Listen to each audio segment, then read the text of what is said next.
Rasti i fundit, që s'ka lidhje me as me tendera, as me korrupsion, ka lidhje, do thënë, në mënyrë tangente ka lidhje me korrupsionin, diskutohet, por është kjo që do thënë personalisht më ka shokuar shumë pengmarrja një njeriu në mes të ditës përballë policëve.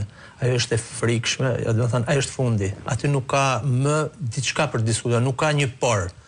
Çdo analist po, e kishte shkruar dikush. Çdo analist shqiptar, po jo ja, ku e ke. E rënd ishte. Se pas kam lexuar, po. Po, ka një koleg që edhe e respektojmë, më lejo të ta citoj atë fjalinë me që e përmendë. Dhuna atje ishte e rënd, por jo domethënëse. Do të gjej fjalin, të lutem. Se po, është pikërisht kjo fjalia. E rënd, por jo domethënëse konsiderohet dhuna. Jo sproporcionale. Shiko, përtej kësaj ironisë, unë personalisht kur kam parë atë skenë jam ndjerë keq. Sepse aty mund t'ishe ti, mund t'isha unë, mund t'ishe dikush tjetër, ato se kishin problem. Nuk njihnin person. Ato merrnin dikë dhe e çonin atje ku e quan atë. Se nuk dim çai ka ndodhur në ato minuta atje. Sigurisht nuk e din. Sigurisht është dhunuar. Jo, e dim që është dhunuar. Është dhunuar, po, do thënë, mund të kishte edhe vdekur, Po. Sepse ka një moment që ai lëshon veten, nuk e di se ç'a ndodh. Ai bie fikën në fytyrë grysht. Ka një moment që është krejt trupi i lshuar, trupi i vdekur. Edhe skandali ishte të deklarata policisë së Vlorës pastaj, ishte e mërshme. Nëse policia e Vlorës nuk e ka parë të parë. Ti e mban mend, ke qenë gazetar në Shqipëri kur ishte e famshme arbitri s'kishte motor.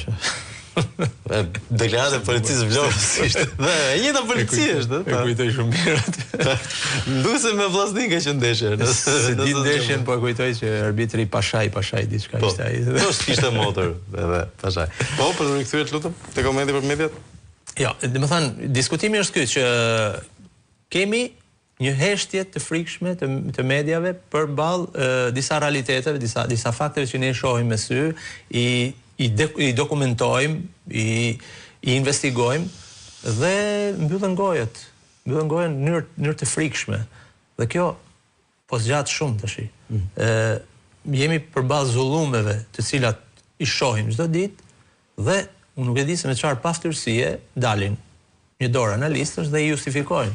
Të paktën mos dil. Okej, ke bukën, do shkosh sepse të urdhëron ai ose ajo, kush janë ata që i drejtojnë. Si këto kohë është ajo. Është ajo, frikshëm. Kështu që, ku diun?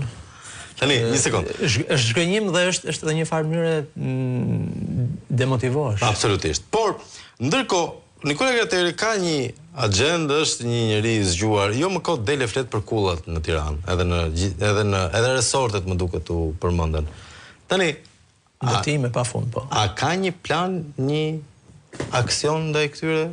Se ai do gjëmoj paratë e mafjes sigurisht. Mendon se po vjen një moment i rrezikshëm për këtë? Jo, ideja është nëse spekulacione, edilicia, spekulimin. Nëse këto hetime, që ka hetime në proces nga pala italiane, kjo s'diskutohet. Nëse këto hetime çojnë në lidhje të grupeve mafioze, pra të mafjave kryesore italiane, me njerëz me influencë në Shqipëri, qoftë edhe politikan, por edhe me lidhje të mafiozëve shqiptar rezident në Itali, pra që jetojnë, që kanë krijuar bazat në Itali, me persona me influencë në Shqipëri, atëherë jemi përpara një furtune që nuk dihet se si do t'i shkoj fundi.